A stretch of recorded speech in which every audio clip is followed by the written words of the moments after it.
اس دور میں 7ویں سال تیسرا دور ہے مکے کا، اس میں اترنے والا ایک اور اہم ترین سورہ فاطر ہے، جو موجودہ قرآن میں 35 نمبر پر ہے 35، اور ہم نے اس کو اپنی ترتیب میں 59 نمبر پر لیا ہے۔ توحید کا بڑا پیارا ذکر ہے، اور اللہ تعالیٰ نے مکے والوں کو ان کی ایک بات یاد دلائی، اے مکے والوں تمہارا حال تو یہ تھا، وَاقْسَمُوا بِاللَّهِ جَهْدَ أَيْمَانِهِمْ، کڑی کڑی قسمیں کہا کر تم تو کہا کرتے تھے کیا، لَإِن جَاءَهُمْ نَذِيرٌ، اگر کوئی خبردار کرنے والا آ گیا، لَيَكُونُنَّ أَهْدَىٰ مِنْ أَحْدَى الْأُمَمِ، ہم دنیا کی بہترین قوموں میں سے ایک ہوں گے۔ تم تو یہ کہا کرتے تھے نا، یہ کیوں کہا کرتے تھے؟ مکے کے لوگ سفر کر کے جب مدینے پر سے گزرتے تھے، یہودیوں سے ملاقات ہوتی، 3 قبیلے تھے وہاں پر، بنو قینقاع، بنو نذیر، بنو قریظہ۔ آگے بڑھتے خیبر کے علاقے میں کئی قبیلے تھے یہودیوں کے، پھر وہاں سے نکل کر کبھی فلسطین جاتے، عیسائیوں سے ملاقات ہو جاتی، ان کی حکومت، کبھی شام کی طرف جاتے، عیسائیوں سے ملاقات ہو جاتی۔ چونکہ دونوں عقیدوں کے ماننے والوں میں جب تفرقہ آ گیا، فرق آ گیا، تو 2 الگ عقیدے بن گئے۔ ایک نے عزیر علیہ السلام کو خدا کا بیٹا بنایا، حالانکہ صاحب شریعت پیغمبر موسیٰ علیہ السلام آئے تھے، نئی کتاب تورات لے کر آئے تھے۔ دوسری طرف صرف کتاب لائے تھے حضرت عیسیٰ علیہ السلام، ان کے ماننے والوں نے ان کو خدا کا بیٹا بنا لیا، جبکہ عیسیٰ علیہ السلام یہ بتاتے ہوئے آئے کہ میں تورات کی پیروی کرنے والا ہوں، اس میں تبدیلی کرنے والا نہیں ہوں۔ وہ جو عبادت کے طریقے ہیں موسیٰ علیہ السلام کے دور کے وہی ہوں گے، میں کوئی نئے طریقے کو نہیں لایا، وہی جو حرام حلال کی باتیں موسیٰ علیہ السلام نے بتائی وہی ہے، میں کوئی نئی چیز نہیں، میں کچھ اخلاقی تعلیمات لے کر آیا، مورل سائنس۔ لیکن دونوں اپنے اپنے عقیدوں کو لے کر انہوں نے تفرقہ ڈال دیا، ان کا ایک الگ دھرم اور دین بن گیا، ان کا الگ دھرم اور دین بن گیا، اور اسلام دونوں کو متنبع کر رہا ہے کہ تم سب، یہ تمام پیغمبر جو آئے ہیں یہ سب ایک ہی سلسلے کی کڑی ہیں، سارے کے سارے اسلام لائے ہیں، عمل کرنے کے طریقے شریعت تھوڑی سی مختلف رہی، بس اتنا ہی ہے۔ تو اللہ ان مکے والوں سے کہہ رہا ہے فَلَمَّا جَاءَهُمْ نَذِيرٌ، آ گیا جس ڈرانے والے کو، جس خبردار کرنے والے کو، جس اللہ کے نبی کا تم انتظار کر رہے تھے، قسمیں کھاتے تھے کہ کوئی اگر ہمارے پاس بھی ڈرانے والا آ گیا تو ہم نیک بن جائیں گے، وہ آ گیا، لیکن ہوا کیا؟ مَا زَادَهُمْ إِلَّا نُفُورًا، بچپن سے لے کر 43 سال 43 ایئر تم نے اپنی آنکھوں سے ان کے کردار، عمل، معاملات، لین دین، ہر چیز کو دیکھا ہے، اپنی بستی کا تم سب سے بہترین انسان جانتے تھے، تم نے خطابات دیے ہیں، صادق ہے، امین ہے، کہ اور کیا چاہیے تم کو؟ ایسی ہستی سے تم کیسے نفرت کر سکتے ہو؟ اس کی تعلیمات سے تم کیسے منہ موڑ سکتے ہو؟ اس کی بنیادی وجہ کیا تھی؟ استکبار، تکبر تھا تمہارا۔ آئیے دیکھیں اس سورہ میں، اب اللہ تعالیٰ اس سورہ میں کچھ تعارف کرا رہا ہے اپنی مخلوقات کا اور ان میں فرشتوں کا۔ الحمدللہ فاطر السماوات والارض جاعل الملائکۃ رسلا اولی اجنحۃ مثنی وثلاث ورباع، تعریف ہے اللہ کے لیے زمین آسمان کا بنانے والا ہے، فرشتوں کو اس نے ایک مخلوق کو نور سے بنایا، لائٹ سے، اور اپنا پیغام پہنچانے کا اور دنیا میں بہت سارے کام کرنے کا ذمہ دار بنایا ہے، ایک پروجیکٹ ان کے لیے ایک اسائنمنٹ دے دیا گیا ہے۔ اب ان کی چونکہ لائٹ سے ہے تو بڑی تیزی سے سفر کرنے کے لیے انہیں پر بھی عطا کیے گئے ہیں، کسی کو 2، کسی کو 3، کسی کو 4، اور جبرائیل علیہ السلام کے 600 پر۔ اب ان کی نوعیت ہم نہیں جان سکتے، اللہ کے نبی نے دیکھا ہے، صحابہ نے اور اس قسم کے سوالات نہیں کیے، نبی صلی اللہ علیہ وسلم نے وضاحت نہیں کی، اسے کسی بتا دینے سے وہ چیز آنکھوں کے ہمارے سامنے نہیں آ سکتی، نہ ہم اس کا صحیح طور پہ تصور کر سکتے جب تک کہ خود اپنی آنکھوں سے نہ دیکھ لیں۔ علم الیقین کی بنیاد پر انسان ڈلمولی رہتا ہے، عین الیقین جب اپنی آنکھوں سے یقین ہو جائے گا، دیکھ لیں گے، تب یقین ہے ہاں یہ چیز ہے، اس کی یہ صلاحیت ہے، یہ خوبیاں ہیں، یہ طاقت ہے، جب مان سکے اس سے بڑھ گئی۔ اللہ اپنی مخلوق میں جس کو چاہے جیسی چاہے ساخت دے سکتا ہے، اس لیے کہ اللہ کل شیء قدیر ہے۔ اللہ تعالیٰ جس رحمت کا دروازہ بھی لوگوں کو کھول دے اسے روکنے والا نہیں، اور جو بند کرے تو اسے کھولنے والا نہیں۔ اے دنیا کے لوگوں، اللہ کے احسانات کو یاد کرو، کیا کوئی اور خالق بھی ہے جو زمین و آسمانوں سے تمہیں رزق دیتا ہے؟ آسمان سے بارش ہوتی ہے، پیداوار شاندار ہوتی ہے، ورنہ عارضی کھیتی باڑی بھی زمین سے ہو سکتی ہے، لیکن پانی کہاں سے آیا؟ یہ پانی کے خزانے اللہ نے آسمانوں سے گرائے، نازل فرمائے۔ یہ جو ہماری 25% زمین کے اطراف میں پانی کا ایک بڑا ذخیرہ 75% رکھ دیا ہے، اور زمین ایک کرے گولے کی شکل میں اسے اس پانی کو لے کر گھوم رہی ہے، پانی گر نہیں رہا ہے فضا میں، کائنات میں گر نہیں رہا ہے پانی۔ کبھی ہاتھ میں کوشش کر کے دیکھیے، ایک پیالے میں پانی بھر کر اسے گول گول گھمائیے، پانی نیچے گرتا ہے نہیں دیکھ۔ زمین 7 سمندروں کو لے کر گھوم رہی ہے، پانی گر کر فضا میں نہیں جا رہا ہے۔ یہ ہے رب کی کائنات، اس رب کو یاد کرو۔ کوئی اور ہے جو تمہیں یہ رزق دے رہا ہے؟ البتہ شیطان وسوسہ ڈال رہا ہے۔ یا ایھا الناس ان وعد اللہ حق ولا تغرنکم الحیات الدنیا ولا یغرنکم باللہ الغرور۔ وہ دھوکے باز تمہیں دھوکہ نہ دینے پائے جس نے تمہارے ماں باپ کو جنت میں اللہ کے قریب رہنے کے باوجود بھیلا پھسلا کر ورغلا کر اللہ کے ایک حکم کی نافرمانی کرنے پر آمادہ کر لیا۔ جنت میں ہونے کے باوجود اللہ کا انعام جو قیامت میں دیا جانے والا ہے، اور وہ کام کرنے پر دیا جائے گا جو آدم علیہ السلام کو، ان کی بیوی حضرت، تمام انسانوں کی ماں حضرت حوا کو دنیا میں آ کر سر انجام دینا ہے، ان کو اور ان کی نسلوں کو۔ ایسی مخلوق کو، ایسے جوڑے کو شیطان نے آسمانوں پر، تو اب زمین پر کیا نہیں کرے گا، جبکہ وہ اللہ سے وعدہ کر کے آیا ہے کہ پروردگار ابن آدم، اس کے اولاد کو تو ورغلاؤں گا، آگے سے، دائیں سے، بائیں سے، اوپر سے، نیچے سے، بہت کم شکر گزار ملیں گے۔ یہ پہلے دن سے لے کر آدم علیہ السلام کی جنت سے نکل کر زمین پر آنے سے لے کر قیامت کے دن تک یہ خیر اور شر کی جنگ ہے۔ اب جیتتا کون ہے یہ دیکھنا۔ جیتنے والا وہ ہے جس نے اللہ کی تعلیمات جو نبیوں کے ذریعے، کتابوں کے ذریعے دنیا میں بھیجی گئیں، ان کو پکڑا، ان کو سمجھا، ان پر عمل کیا اور بچ گیا۔ جس نے ان ریسورسز کو چھوڑ دیا وہ شیطان کے چنگل میں چلا گیا اور دنیا۔ بات یاد رکھ لیجئے، بہت توجہ سے میری بات سنیے، میں اپنے آپ کو اور آپ کو خبردار کر رہا ہوں۔ ہم بالکل آخری دور سے گزر رہے ہیں، یہ آخری دور کب ہوگا ہمیں نہیں معلوم۔ اصل ہم نے تھوڑی سی جو معلومات مل گئی ہیں اس کی بنیاد پر بہت سارے فیصلے کرنے شروع کر دیے، ورنہ رسول اللہ صلی اللہ علیہ وسلم نے فرمایا میرے قیامت کے بیچ میں اتنا فاصلہ ہے، میرے بعد میرے اور قیامت کے بیچ میں کوئی نبی نہیں آنے والا ہے، نیا نبی۔ عیسیٰ علیہ السلام آئیں گے، کیوں آئیں گے؟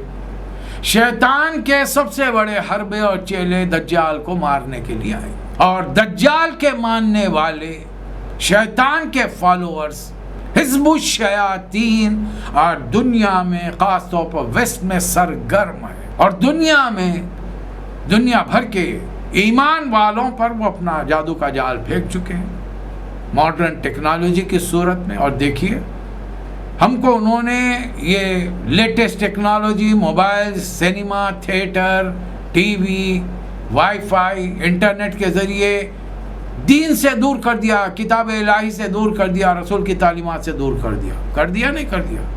اندازہ لگائیے، آپ ہی اندازہ لگائیے۔ تو وہ دھوکے باز تمہیں کہیں دھوکے میں نہ ڈالے۔ یاد رکھو ان الشیطان لکم عدو فاتخذوہ عدو، وہ تمہارا بدترین دشمن ہے، ایسے راستوں سے حملہ کرے گا تم سمجھو گے کہ بڑا نیک کام کر رہا ہے۔ دیکھیے آدم علیہ السلام جنت میں ہیں، اللہ نے علم دے کر بتا دیا، ثابت کر دیا تمام مخلوقات پر کہ آدم علم کی بنیاد پر تم سب میں فضیلت رکھتا ہے، اس لیے اللہ کے آدم کے سامنے سجدے میں جھک جاؤ۔ ابلیس نے سجدہ نہیں کیا، اس کو غرور تھا، اپنا تکبر تھا، انا خیر منہ، میں بہتر ہوں اس سے، خلقتنی من نار خلقتہ من طین۔ آدم علیہ السلام کو جنت میں بھیجنے سے پہلے اللہ تعالیٰ نے بتا دیا آدمو انہ عدو لک ولزوجک، کہ آپ کی بیوی کا دشمن ہے، اس سے بچ کر ہو۔ اور یہ زبردستی ہاتھ پکڑ کر اپنی طاقت سے آپ سے کوئی کام نہیں کرائے گا، صرف آپ کے خیالات کو منتشر کرے گا، آپ کے دل و دماغ میں ایسی باتیں ڈالے گا کہ آپ مجبور ہو جائیں گے اس راستے پر چلیں اور وہ راستہ لے جا کر شیطان کے راستے پر چھوڑ دے، صراط مستقیم سے آپ کو ڈائیورٹ کر دے گا۔ اور آج دیکھ لیجئے، ٹیکنالوجی سمجھنے کے نام پر، جاننے کے نام پر دنیا میں ہم ترقی نہیں کر سکتے۔ اس کے لیے سب جاننا ضروری ہے، ہر چیز جاننا ضروری ہے۔ میں یہ نہیں کہہ رہا ہوں کہ ٹیکنالوجی کو چھوڑ دیجئے، لیکن ایک لمٹ میں، جہاں مفید چیز ملے حاصل کر لیجئے، جہاں لغو ملے تو ایک مسلمان کا کام کیا ہے؟ وَإِذَا مَرُّوا بِاللَّغْوِ مَرُّوا كِرَامًا۔ بیکار چیزیں جب ہمارے سامنے آ جائیں تو فوری ہم اس کی طرف سے نظریں پھیر لیں اپنی۔ تو اللہ فرما رہا ہے دیکھو، شیطان تمہارا بدترین دشمن ہے اور وہ تمہیں دھوکے میں نہ ڈالے، اپنا دشمن ہی سمجھو۔ وہ اور اس اپنے پیروں کے ساتھ تمہیں اس راستے پر بلا رہا ہے کہ کہیں تم دوزخی نہ بن جاؤ، بچ کے رہو۔ اور رہی بات ویسٹ کی ترقی کو، ہم سمجھتے ہیں کہ ہم بھی جا کر ترقی حاصل کریں گے، عزت حاصل کریں۔ اللہ فرما رہا ہے من کان یرید العزت فللہ العزت جمیعا۔ عزت تو اللہ کے کلام کو سمجھنے میں، عمل کرنے میں، رسول کی باتوں کو سمجھنے، اس پر عمل کرنے میں۔ عزت دنیا میں نہیں ہے۔ علم کی آج بڑے بڑے سائنٹسٹ، نام بھی نہیں معلوم ہم کو۔ آج دنیا میں جتنی نئی نئی انوینشنز، ٹیکنالوجی آ گئی ہے، کتنوں کے نام معلوم ہے آپ کو؟ اور ہر ایک نئے ایجاد کرنے والے کے بعد ایک نیا سائنٹسٹ وجود میں آ رہا ہے دنیا میں، کس کے نام معلوم ہے آپ کو؟ لیکن نبیوں کا تو معلوم ہے نا، اس سے بڑھ کر اور کیا چاہیے؟ اللہ نے تمہیں مٹی سے پیدا کیا، پھر تمہیں گندے پانی سے جوڑے بنائے۔ کوئی عورت حاملہ نہیں ہوتی، نہ بچہ جنتی ہے، جب یہ سب کچھ اللہ کے علم میں ہے۔ کسی کو لمبی عمر دیتا ہے، کسی کو کبھی بھی بلا لیتا ہے۔ یہ کام بہت آسان ہے اللہ کے لیے۔ پانی کے دو ذخیرے سمندروں کے، ایک پینے میں میٹھا پانی ہے، دوسرا سخت حلق کو چھیلنے والا کھارا پانی ہے۔ لیکن ان دونوں سمندروں سے تم تازہ گوشت مچھلی حاصل کرتے ہو۔ یہ نہیں کہ کڑوے پانی کی مچھلی خراب ہوتی ہے، میٹھے پانی کی مچھلی بڑے مزیدار ہوتی ہے۔ یہ تو اور انہی سمندروں میں تم آج لیٹسٹ ٹیکنالوجی نے ہزاروں ٹن وزنی جہازوں کو پانی پر ایسے رفتار کے ساتھ بھگانا سکھا دیا ہے تاکہ تم روزگار تلاش کرو، بزنس کر سکو۔ تمہارا خدا ہے، وہ ہے جو دن سے رات، رات سے دن کو نکالتا ہے۔ چاند سورج کو اس نے تمہارے لیے مسخر کیا ہے، کون کرے؟ اور یہ تمام کائنات بنے، کل یجری لاجل مسمى، ایک وقت مقررہ تک چلا جائے گا۔ کوئی چیز ہمیشہ سے تھی نہیں، ہمیشہ رہے گی نہیں۔ اور ان سب کا بنانے والا کون ہے؟ ذالکم اللہ ربکم لہ الملک، یہ ہے تمہارا اللہ جس کی ساری بادشاہی ہے۔ اور ایسے اللہ کو چھوڑ کر والذین تدعون من دونہ، اس کو چھوڑ کر لوگ دوسروں کو پکار رہے ہیں، وہ ان کو پکار رہے ہیں۔ لا یملکون من قطمیر، جو مچھر کا پر کے برابر، بلکہ کھجور کی گٹلی پر جو ایک باریک سی جھلی رہتی ہے، تم جنہیں پکار رہے ہو وہ تو وہ بنانے پر بھی قادر نہیں ہے، اس کے مالک بھی نہیں ہیں، تم ان کو اپنی مدد کے لیے پکار رہے ہو۔ اب ان کے بارے میں کان کھول کر سن لو، ان تدعوہم لا یسمعوا دعاکم، تم انہیں پکارتے رہو، وہ تمہاری پکار کو نہیں سنیں گے۔ چلو تمہاری تسلی کے لیے ہم ایک کام کرتے، اگر وہ سن لیں، وَلَوْ سَمِعُوا، اسے کہ ہمیں معلوم ہے کہ اس امت کے جو علماء سو ہوں گے، رسول اللہ صلی اللہ علیہ وسلم کے امتیوں کو بھٹکانے کے لیے، دنیا والوں کو بھٹکانے کے لیے وہ مثالیں دیں گے جنگ بدر کی، کہ رسول اللہ صلی اللہ علیہ وسلم نے ایک گڑھے کے پاس جا کر، جہاں 70 کفار مشرکین مکہ کی لاشوں کو ڈال دیا گیا تھا، وہاں جا کر ان سے کہا کہ یا اہل الخلیل، اے گڑھے والو، میں نے اللہ سے جو وعدے کیے، اللہ نے مجھ سے جو وعدے کیے تھے، میں نے تو پورا پایا انہیں۔ میں نے جو تمہیں اللہ کے وعدوں کے بارے میں بتا کیا، تم اب پورا پا رہے ہو کہ مرنے کے بعد دوزخ کا سامنا کر رہے ہو۔ حضرت عمر نے فرمایا کہ یا اللہ کے رسول، آپ کس سے خطاب کر رہے ہیں؟ مردوں سے؟ فرمایا کہ جیسے تم سن رہے ہو اللہ تعالیٰ انہیں سنا رہا ہے، لیکن نہیں، چلیے دنیا میں کچھ سائنس رہتی ہے، آج کی سائنس کی بنیاد پر کچھ عجیب عجیب فلسفے اور عجیب عجیب ٹیکنالوجی کی بنیاد پر لوگ بھی اس کو ثابت کرنے پہ تلے ہوئے ہیں کہ مرنے کے بعد بھی آدمی سنتا رہتا۔ چلیے اللہ فرما رہا ہے وَلَوْ سَمِعُوا، چلو انہوں نے سن لیا، مَسْتَجَابُوا لَكُمْ، وہ تمہیں جواب نہیں دیں گے، نہ صرف نہ جواب نہیں دیں گے، وہ یوم القیامت یکفرون بشرککم، یہ جو تم انہیں پکار رہے ہو خدا کو چھوڑ کر، وہ تمہارے شرک کا انکار کریں گے۔ اور یہ باتیں تمہیں اور کوئی نہیں بتا سکتا، نبی بھی نہیں بتا سکتے سوائے اللہ کے. ولا ينبئك مثل خبیر، سب سے زیادہ خبر رکھنے والا اس کے علاوہ یہ بات تمہیں کوئی نہیں بتا سکتا. یا ایھا الناس، اے دنیا کے انتم الفقراء، تم حاجت مند، ضرورت مند، اللہ کے آگے ہاتھ پھیلانے والے ہو. اللہ تو غنی ہے، حمید ہے. ابھی چاہے ایک سیکنڈ میں یشا، اگر چاہے یذہبکم ویاتی بخلق جدید، پوری انسانیت 700 کروڑ کو مٹا دے، نئی مخلوق کو لائے. اللہ کے لیے کوئی مسئلہ نہیں. لیکن اللہ یہ کام منٹ منٹ کو نہیں کرے گا. ایک تقدیر بنائی ہے، اس کی اپنی پلاننگ ہے، پروگرامنگ ہے، اس کے مطابق یہ پورا نظام زندگی چل رہا ہے. اور تم کو جو ذمہ داری دی گئی وہ کوئی دوسرا اس کا بوجھ نہیں اٹھا. ولا تزر وازرۃ وزر اخری، کوئی اٹھانے والا اپنے بوجھ کے علاوہ دوسرے کا بوجھ نہیں اٹھائے گا. اے نبی صلی اللہ علیہ وسلم، آپ تو صرف انہیں کو خبردار کر سکتے ہیں جو خدا کو بغیر دیکھے مانے. یخشون ربهم بالغیب، ورنہ دنیا والے ہمیشہ مطالبہ کریں گے ہم کو خدا بتائیے، فرشتوں کو بتائیے. آپ کا کیا خیال ہے رسول اللہ صلی اللہ علیہ وسلم جنوں کو سامنے لا کے کھڑا کر دیں، رسول اللہ صلی اللہ علیہ وسلم فرشتوں کو سامنے لا کے کھڑا کر دیں، دنیا مانے گی؟ ان کا آخری مطالبہ ہوگا اللہ کو سامنے. دنیا میں اگر انسان اللہ کو دیکھے گا تو وہ قیامت کا دن ہوگا.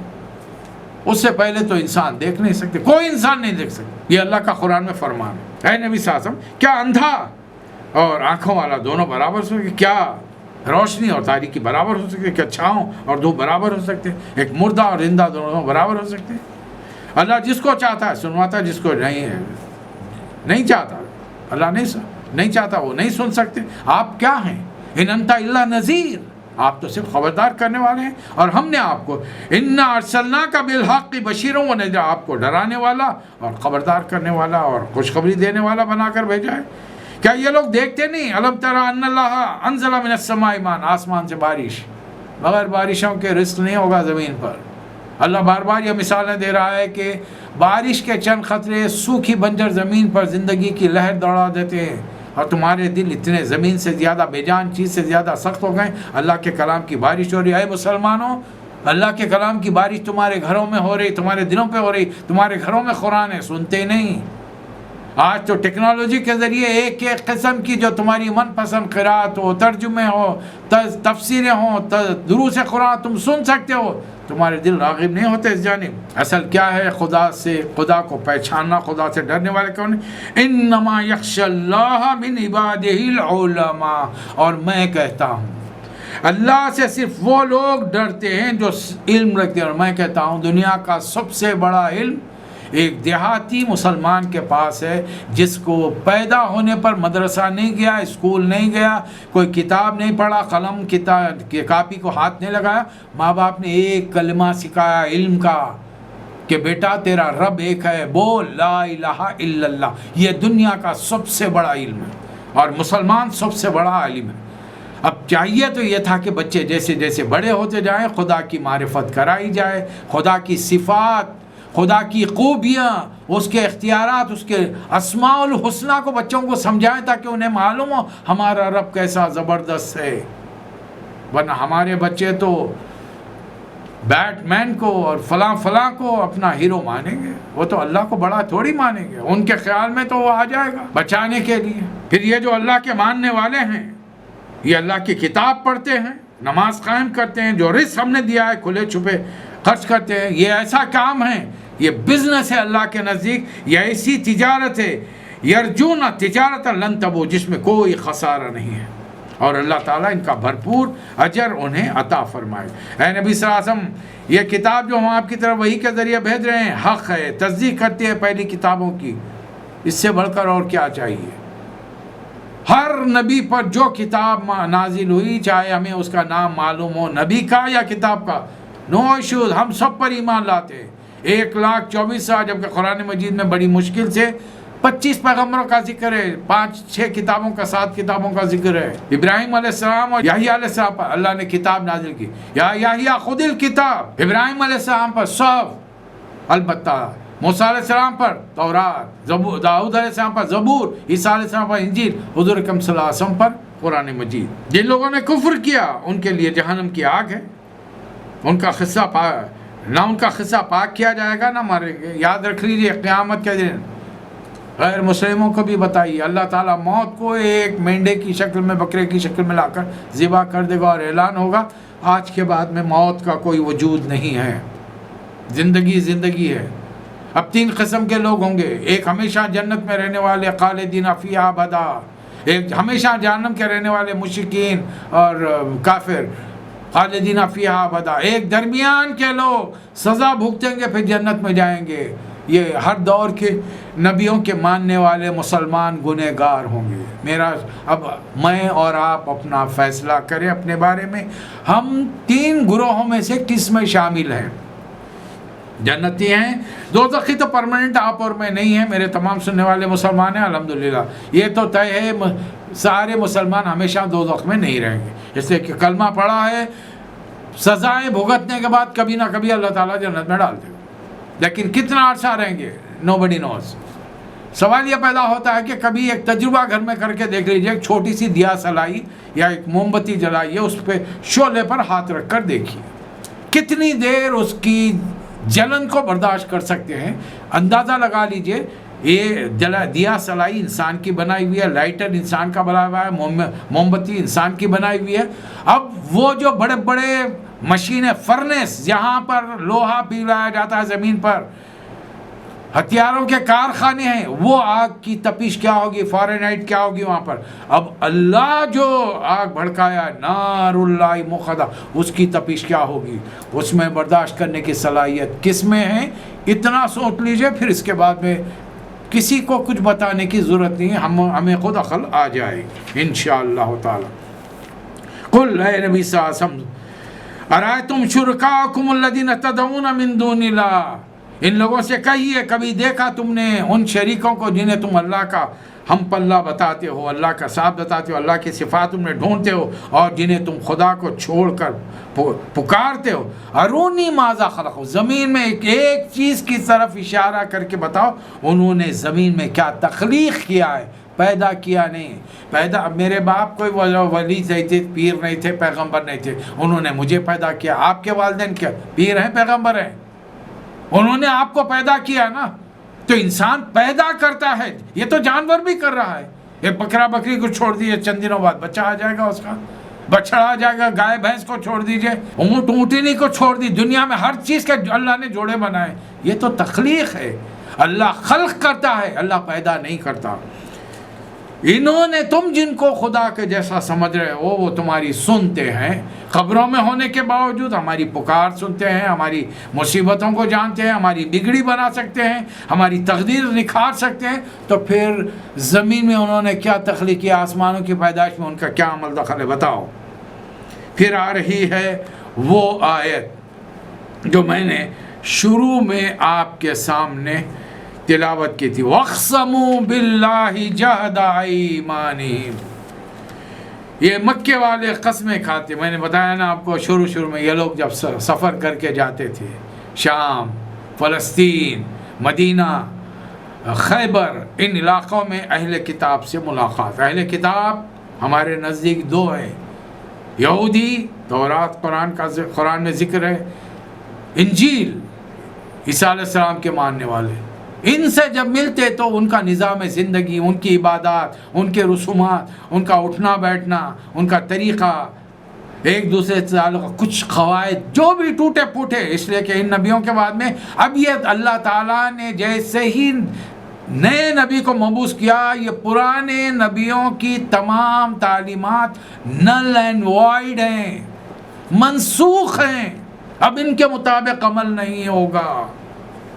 البتہ یہ قابل تعظیم ہیں. We will respect them. We say we believe them. نبیوں کو ہم مانتے ہیں, کتابوں کو مانتے ہیں. اللہ کا کلام تھا, ہے نہیں. کیوں نہیں ہے؟ اس لیے کہ تم نے اس میں غلط ملت کر دیا, مکسچر, اس کے اندر چیزیں ایڈ کر دی, اس میں سے بہت ساری چیزیں تم نے نکال دی. اس لیے اصلی تعلیمات ہم اس کو اللہ کی کتاب مانتے ہیں, عمل نہیں کریں گے, تعظیم کریں گے, تعمیل نہیں کریں گے. اور یہی ہوا. ایک بار حضرت عمر آ گئے نبی صلی اللہ علیہ وسلم کے خدمت میں، تشریف فرما بیٹھے ہوئے ہیں، صحابہ بھی بیٹھے ہوئے، اچانک ہاتھ میں سے ایک بکلیٹ تھا، ایک صحیفہ، اسے پڑھنا شروع کر دیا۔ جیسے ہی انہوں نے پڑھنا، حضرت عمر فاروق نے پڑھنا شروع کیا، نبی کریم صلی اللہ علیہ وسلم کے چہرے کی رنگت بدلنا شروع ہو گئی، رفتہ رفتہ چہرہ مبارک سرخ ہوتا جا رہا ہے۔ صحابہ کرام پریشان ہیں، وہ حضرت عمر کی طرف دیکھ رہے ہیں۔ حضرت عمر پڑھنے میں ماہر ہیں کہ ان کے نزدیک بڑی اچھی تعلیمات ہیں، بڑی اچھی باتیں بیان ہوئی ہیں۔ آخر میں کسی نے ٹوک دیا، عمر رسول اللہ علیہ وسلم کو تو دیکھا، جو دیکھا نظریں چہرے مبارک سرخ ہو چکا ہے، خاموش ہو گئے۔ جیسی خاموشی رسول اللہ علیہ وسلم نے فرمایا، خدا کی قسم اگر آج موسیٰ زندہ ہوتے تو انہیں بھی میری شریعت کی پیروی کرنی پڑتی، یعنی میں قرآن لایا ہوں، اس کے باوجود تم دوسری چیزیں پڑھ رہے ہو دین کے لیے، دینی معلومات کے لیے۔ موسیٰ علیہ السلام کیا لائے؟ زندگی کا نظام لے کر آئے۔ دا 10 کمانڈمنٹس میں کیا ہے؟ آپ کے خیال میں یہ جو نبی آئے 1,24,000، یہ دنیا میں ایٹم بم بنانے کے سکھانے کے لیے آئے تھے، راکٹ کا فن ٹیکنالوجی بتانے کے لیے آئے تھے، یا انٹرنیٹ کی فیسلٹی دینے کے لیے آئے تھے؟ کیوں آئے تھے؟ انسان کی طرح جینا سیکھو، دیٹس آل۔ انسان بنے، اور انسان بننا بڑا مشکل ہے، فرشتے سے بہتر ہے انسان بننا، مگر اس میں لگتی ہے محنت زیادہ۔ یہ آسان چیز نہیں ہے انسان بننا۔ ہم دنیا میں سائنس کو سب کچھ سمجھ رہے ہیں، اور جنہوں نے سائنسی ترقی کی، دنیا میں چیزوں کو آسان کیا، یہ سائنس کی ترقی ہے کیا؟ آدم علیہ السلام کو جو دیا گیا تھا، جینیٹیکلی یہ چیزیں چلی آ رہی ہیں، بلکہ جینیٹیکلی نہ بھی، میں تو کہتا ہوں کہ ہر انسان میں کچھ نہ کچھ خوبی ہے۔ آدم کی اولاد ہیں، اور ان کا کوئی نہ کوئی حصہ کسی نہ کسی میں۔ فرق کیا ہے؟ میں عالم کیوں نہیں بن سکتا؟ اس لیے کہ میں اس فیلڈ میں اپنی کسی چیز کو چن کر میں اس میں تحقیق کرنا نہیں چاہتا۔ میں چاہتا ہوں کہ کتابیں چند پڑھ لوں، سرٹیفکیٹ مل جائے، ان کی بنیاد پر مجھے ایک نوکری ملے، وہ نوکری کرتے ہوئے ریٹائرمنٹ تک کی زندگی گزاروں، وظیفہ مل جائے گا، گھر بنا لوں گا، شادی ہو جائے گی، 2-4 بچے پیدا کر لوں گا، اس کے بعد میں بچوں کے لیے گھر چھوڑ کر مر جاؤں گا۔ That's all. اس سے بڑھ کر میں اور آپ کچھ کریں؟ ہمارے باپ دادا نے کچھ کیا؟ کچھ نہیں کیا۔ جب انہوں نے کچھ نہیں کیا تو ہم کیا تیر مار لیں گے؟ اور یہ مکے والے، یہ لوگ اب رسول اللہ صلی اللہ علیہ وسلم کے خلاف مکر سیئی، بری چالیں چل رہے ہیں، اور بہرحال چال ان کے، لیکن اس سے پہلے تو اللہ فرما رہا ہے بھلا یحیق المکر السیئ الا بأہلہ، اور یہ بری چالیں اپنے چلنے والوں پر الٹی پڑتی ہیں، یہی اللہ کی سنت ہے۔ اگر اللہ تعالیٰ ذری بات پر، ذرے گناہ پر زمین پر لوگوں کو سزا دینا شروع کرتا تو زمین پہ کوئی بھی بچتے نہیں پاتا، زندہ نہیں رہتا۔ اس لیے اللہ تعالیٰ ہر کسی کو مہلت دے گا، وَلَٰكِنْ يُؤَخِّرُهُمْ إِلَىٰ أَجَلٍ مُّسَمًّى، خاص وقت تک انہیں مہلت دیتا ہے۔ فَإِذَا جَاءَ أَجَلُهُمْ، جب وقت آ جائے گا، فَإِنَّ اللَّهَ كَانَ بِعِبَادِهِ بَصِيرًا، اللہ تعالیٰ اپنے بندوں کو دیکھ لے گا۔ اور جب اللہ تعالیٰ نے رسول اللہ صلی اللہ علیہ وسلم کو خبردار کیا کہ مکے والے چال چل رہے ہیں، تو حضور اس سے پہلے کہ وہ چال چلتے، نبی کریم صلی اللہ علیہ وسلم نے ایک دعا فرمائی، قال رسول اللہ صلی اللہ علیہ وسلم اللہم اعنی بسبع کسبع یوسف، اے اللہ 7 سالوں کے قحط سے میری مدد فرما، جیسے تو نے یوسف علیہ السلام کے زمانے میں ان کی مدد فرمائی تھی۔ اللہ نے دعا قبول فرمائی، مکے میں قحط سالی کے آثار شروع ہوئے۔ آج گفتگو یہاں ختم کرتے ہیں۔ اللہ تعالیٰ مجھے اور آپ کو توفیق عطا فرمائے۔ آخر الدعوانا ان الحمدللہ رب العالمین۔